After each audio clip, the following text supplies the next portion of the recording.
fenêtre sur l'emploi, on parle des métiers du recrutement, la manière dont on doit organiser le savoir autour de ces métiers. Ils n'ont jamais été autant sous le feu du projecteur, puisqu'on parle aujourd'hui de pénurie et de l'importance de bien recruter. Et on en parle avec Mathieu Penet, qui nous fait le plaisir de revenir sur le plateau de Smart Job. Ça faisait longtemps que vous n'étiez pas venu.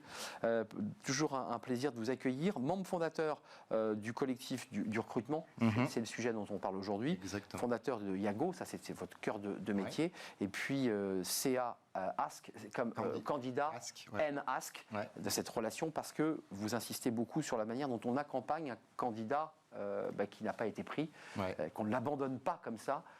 C'est votre métier. Que ce soit Yago ou Casque, la volonté, c'est d'essayer de, disons, réparer un peu le recrutement et le déséquilibre qu'il peut y avoir entre la population de candidats et la population de recruteurs, et de faire en sorte qu'ils puissent mieux se comprendre et mieux se considérer les uns les autres.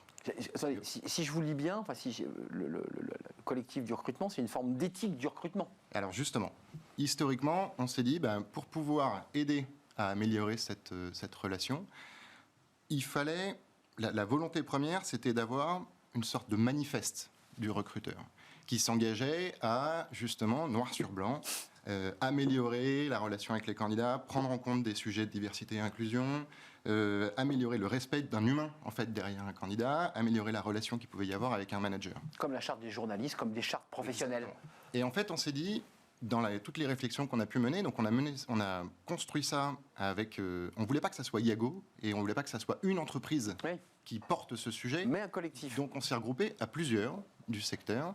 Ce qui est intéressant, c'est que dans le panel des gens qui sont du coup à l'initiative du collectif, il y a à la fois des organismes de formation avec l'école du recrutement et sur le fait de former les recruteurs. Il y a à la fois des recruteurs qui... Former les recruteurs, c'est intéressant. Ouais. Il y a à la fois le fait des recruteurs qui sont là pour venir apporter leur pierre à l'édifice et leur vision directement. Il y a effectivement des équipes de Yago et de Casque. Et il y a aussi Clever Connect, qui a aussi participé à ce... Ils étaient chez nous en début de semaine. Exactement, très bien. Et en fait, on s'est dit, il ne fallait pas que ça soit porté commercialement. Il ne faut pas qu'il y ait une vision commerciale derrière ce truc-là. Il faut que ça soit un truc on avance tout ensemble. Éthique, philosophique, amélioration d'un métier. Exactement. Pour faire, ce qu'on cherchait à faire, c'est du nivellement par le haut de toute la profession de recruteur. Et à faire à mesure des réflexions, on s'est quand même rendu compte que les recruteurs sont des humains comme les autres. Ils ont un petit cœur qui bat. Exactement. Que pour pouvoir aller générer de l'engagement, il fallait absolument qu'ils améliorent leur savoir. C'est que quand on sait qu'on est capable de prendre une décision, et c'est que quand on prend une décision qu'on est capable d'agir. Et du coup, c'est pour ça qu'on a rétro-pédalé sur la démarche, que ce n'était plus un manifeste, mais ça s'est transformé en collectif de recrutement. Et le collectif de recrutement, pour l'instant, c'est une bibliothèque avec tous les contenus qu'on appelle, nous, des contenus froids, qui sont des contenus pour améliorer le savoir. Donc on n'est pas sur des tendances ou des choses comme ça, on est sur des choses pour aider le recruteur. Des piliers qui leur donnent des bases aussi. À s'améliorer sur telle ou telle problématique du recrutement. Mais Mathieu, qu'est-ce qui leur manquait ou qu'est-ce qui leur manque? Je parle encore au présent, parce que là, vous venez de démarrer ce collectif qui va les aider, mais qu'est-ce qui leur manque à ces recruteurs? Du temps? De l'écoute? Alors, il y a un truc qui est assez flagrant en ce moment, c'est que le recruteur redevient ou devient un pilier business. C'est vrai. C'est enfin le cas, quoi. C'est l'espèce de révélation du métier de recruteur où des codires se rendent enfin compte que s'il n'y a pas de recrutement, il n'y a pas de business. Et que... Donc il faut vraiment avoir des gens de qualité qui recrutent. Exactement. Oui. Des gens qui sont formés, qui savent exactement les tendances, qui savent comment trouver les candidats. C'était un peu l'enfant pauvre avant quand même, le recruteur.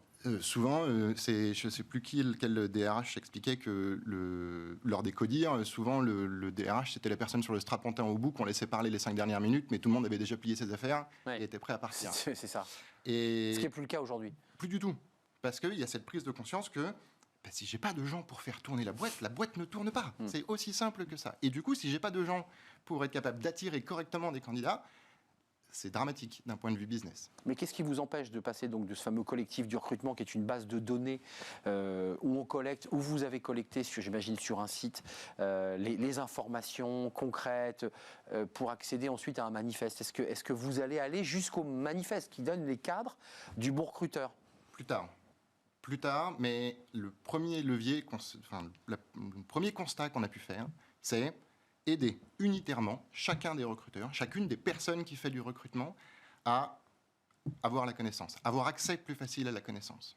Et d'où cette démarche d'avoir créé une plateforme qui est du coup collaborative, cette logique de collectif, où chacun des recruteurs peut venir alimenter avec du contenu des choses qui vont sans doute intéresser les autres, et d'avoir une segmentation sur 9 grandes catégories qui constituent le métier de recruteur. J'allais vous demander, c'est quoi le... Justement, des sujets de diversité et d'inclusion, des sujets d'évaluation du candidat, justement sur l'expérience candidat, améliorer la marque employeur, améliorer la relation avec les managers en interne, et Vous avez un item sur les algorithmes et les recrutements algorithmiques? sur les outils. Oui, qui élimine finalement une partie de l'humain. Parce que... La logique, c'était plutôt d'aider la personne, pas d'outiller la personne, d'apporter la connaissance à chacun des recruteurs. Et donc c'est pour ça qu'on a plutôt mis de côté cette partie très outils, qui, en fait déjà des outils, il y en a pléthore sur le marché, c'est parfois difficile d'y voir clair, mais la logique, c'était avant tout d'apporter la connaissance et de savoir. Et du coup, d'avoir catégorisé ça avec ces 9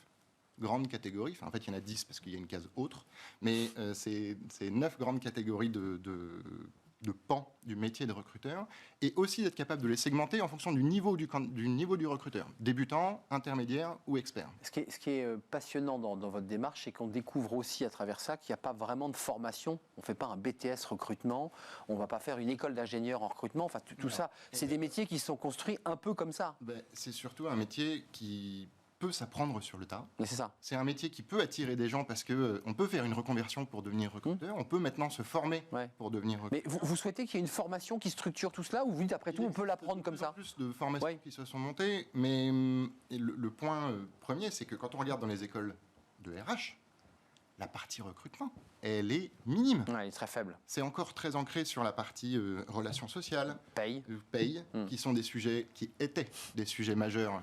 Et qui tout doucement sont devenus informatisés, numérisés. Et donc, du coup, la population de recruteurs, la population de RH n'était pas assez formée sur ce truc-là.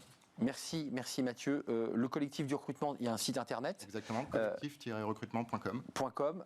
C'est vraiment une base de données sur laquelle vous allez pouvoir trouver à travers 9 items et autres. J'insiste sur le fait que ça soit collaboratif. On est juste à l'initiative de ce projet, mais la volonté... C'est un Wikipédia du recrutement, c'est-à-dire que vous pouvez nourrir en fait vous-même. C'est venu typiquement, je suis ingénieur de formation, ça vient de là. C'est des logiques de structurer la connaissance pour aider et niveler par le haut tout le niveau de chacun des recruteurs. Et faire gagner en légitimité ces métiers bien utiles, fort utiles. Merci Mathieu Penet, Casque, nouvelle structure, ça on l'a compris, Candidat et Ask. Et puis Yago qui est votre entreprise cœur de métier et le collectif du recrutement. C'est un vrai plaisir de vous accueillir. On va suivre de près le collectif. Merci à vous, l'émission est terminée. Je vous retrouve demain évidemment pour de nouvelles aventures, de nouvelles rencontres. Merci à Lauriane Boué à la réalisation. Merci à Maxime pour le son et merci à Fanny Griesmer qui m'accompagne dans l'oreille et merci à Eden pour l'accueil invité. Voilà, c'est terminé pour aujourd'hui. Je vous retrouve demain. Bye bye.